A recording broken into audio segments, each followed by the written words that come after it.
సంపద సృష్టికర్తగా దేశంలో ఆర్థికవేత్తలకు పాఠాలు చెప్పగలనంటూ ప్రచారం చేసుకునే చంద్రబాబు రాష్ట్రంలో బాదుడే బాదుడు కార్యక్రమాన్ని అమలు చేస్తూ ఆర్థిక అరాచకత్వానికి పాల్పడుతున్నారని జిల్లా వైఎస్ఆర్ కాంగ్రెస్ పార్టీ అధ్యక్షులు మాజీ మంత్రి కురసాల కన్నబాబు ఆరోపించారు. కాకినాడ రమణయ్యపేట వైద్యనగర్ లో గల వైసీపీ జిల్లా కార్యాలయంలో ఏర్పాటు చేసిన మీడియా సమావేశంలో వైసీపీ జిల్లా అధ్యక్షులు మాజీ మంత్రి కురసాల కన్నబాబు మాట్లాడుతూ ఇటీవల విద్యుత్ ఛార్జీలు బాధేసి సంపద సృష్టి అని చెప్పిన చంద్రబాబు ఫిబ్రవరి 1వ తేదీ నుండి రిజిస్ట్రేషన్ ఛార్జీలు 13,000 కోట్లకు బాధేస్తున్నారని ధ్వజమెత్తారు.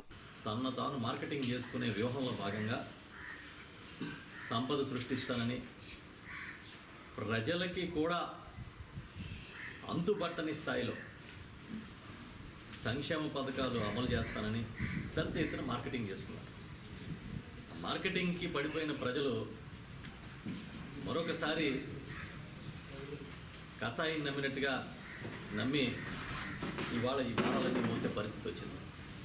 ప్రధానంగా చూస్తే ఇప్పుడు రేపు నుంచి ఫిబ్రవరి 1 నుంచి ఈ రిజిస్ట్రేషన్ ఛార్జీలు పెంపుదల చూస్తే ఇంచుమించుగా 13,000 కోట్ల రూపాయలు టార్గెట్ పెట్టుకుని ప్రతి ఏటా 13,000 కోట్ల రూపాయలు రిజిస్ట్రేషన్ ఛార్జీలు వసూలు చేయాలని చెప్పి ఒక టార్గెట్ పెంచుకుని నడ్డి విరిచేసే కార్యక్రమాన్ని ప్రత్యేకించి స్థిరాస్తి విలువల్ని అమాంతంగా పెంచి దాని ద్వారా ఆదాయాన్ని సేకరించే కార్యక్రమం చేస్తాం. కేవలం భూముల విలువలే కాదు, స్ట్రక్చర్ల విలువలు, చివరికి తాత్కాలికంగా నివాసం ఉండే షెడ్లు వంటి వాటికి కూడా భారీగా రిజిస్ట్రేషన్ ఛార్జీలని వడ్డించేశారు.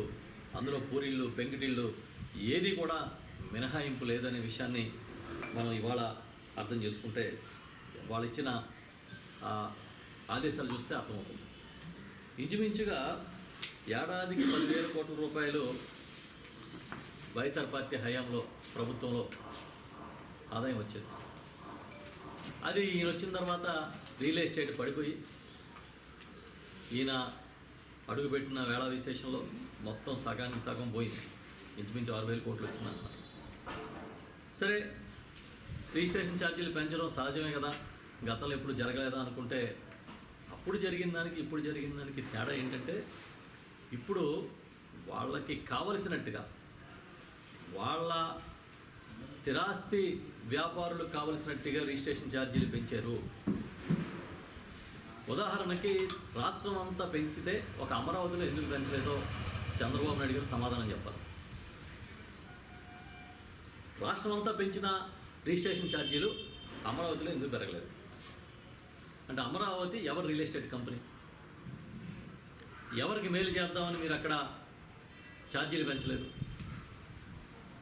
అంటే అమరావతిలో ఛార్జీలు భూముల ధరలు పెంచితే మార్కెట్ విలువ కన్నా తక్కువ ఉన్నప్పటికీ అంత పెద్ద వైట్ అమౌంట్ పెట్టి కొనేవాళ్ళు తగ్గిపోతే మీ మార్కెట్ పడిపోద్దనే కదా మీరు పెంచండి. అప్పుడు రాష్ట్ర ప్రయోజనం లేదా దాంట్లో?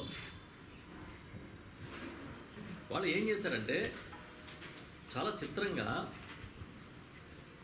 లేయర్లు అంట, గ్రిడ్స్ అంట.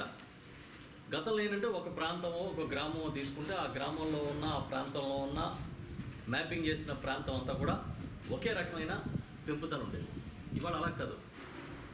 రోడ్డు పక్కన ఉంటే ఒక రేటు, రోడ్డు లోపలికి ఉంటే ఒక రేటు, మన వాళ్ళు మనకు కావాల్సిన వాళ్ళు ఉంటే ఒక రేటు, మనకు అక్కర్లేనివాడు ఉంటే పగవాడు ఉంటే ఒక రేటు.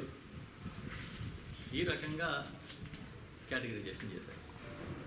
ఎస్, దీనికి ఖచ్చితంగా చెప్తున్నాం, అమరావతి పెంపుదల, అమరావతిలో మీకు భూముల ధరలు పెంచకపోవడం అనేది డెఫినెట్గా దీనిలో భాగమే. మీకు ఇష్టం వచ్చిన వాళ్ళకి పెంచుకున్నారు, ఇష్టం లేని వాళ్ళకి పెంచుకున్నారు, ఇష్టం వచ్చిన వాళ్ళకి పెంచలేదనడానికి అదే ఉదాహరణ. ఇంకంతకన్నా ఉదాహరణ ఏంటి?